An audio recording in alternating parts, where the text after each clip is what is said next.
उस्ते निपाई देव तसल्ली अमगी रामुने के मीपा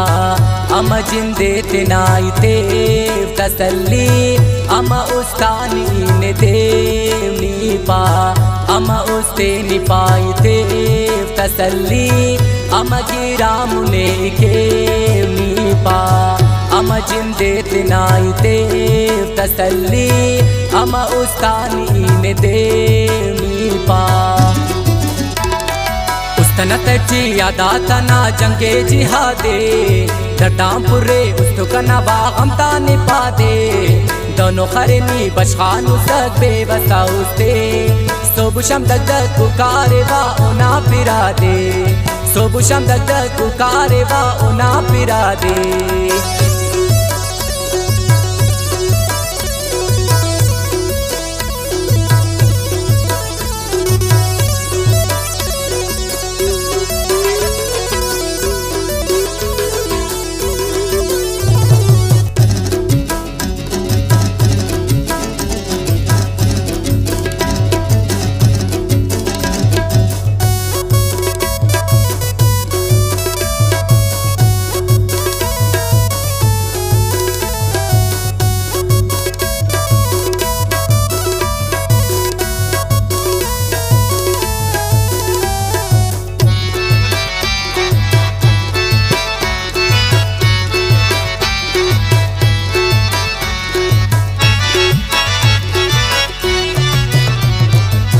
तिससे आनु बाइस्ता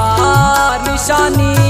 करे बेदादी दोनों कंतो दावत हुशिंगावर न इने की जवानी करे बर्बादी दोनों कंतो दावत उस्तनत यादा तना जंगे जिहादे दटामपुरे उस्तुकना बागम ताने पादे दोनों खरनी बशखानु सद बेबसा उस्ते सोबुशम दग दग पुकारे वा ओना पिरा दे सोबुशम दग दग पुकारे वा ओना पिरा दे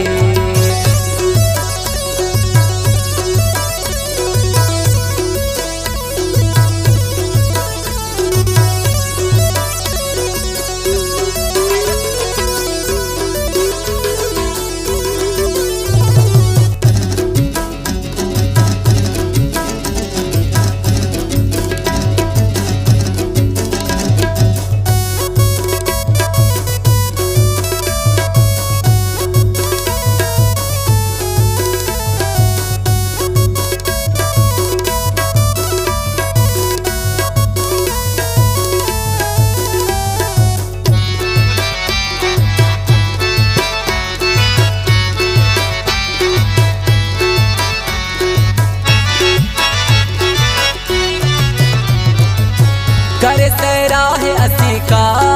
गुलशन पदा पोपी सुसकनी चट ओड़े हे सुसकंग की तुबे हलनन पदा दे आनी तोरे सकोरे उस्तनत यादा तना जंगे जिहादे दटामपुरे उस्तुकना बागम ताने पादे दोनों खरनी बशखानु सद बेबसा उस्ते सोबुशम दग दग पुकारे वा ओना पिरा दे सोबुशम दग दग पुकारे वा ओना पिरा दे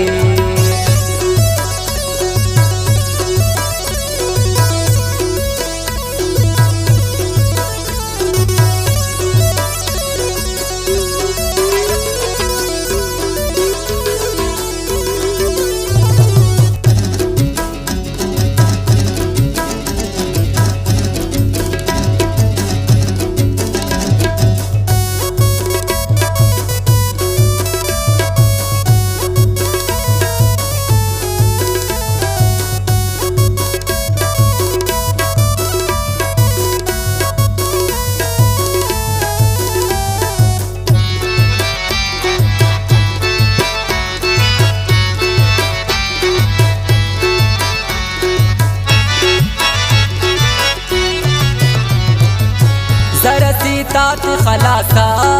कशनी वता कन्यान गिला कर आते मगता हाला असुटा फशी मगा अल्लाह का नसीब हर आते उस्तनत ची यादाता ना जंगे जिहादे दटामपुरे उस्तुकना बागमता निपादे दोनों खरनी बशखानु सबे वसा उस्ते सोबु शम दग दग पुकारे बा उना पिरा दे सोबु शम दग दग पुकारे बा उना पिरा दे।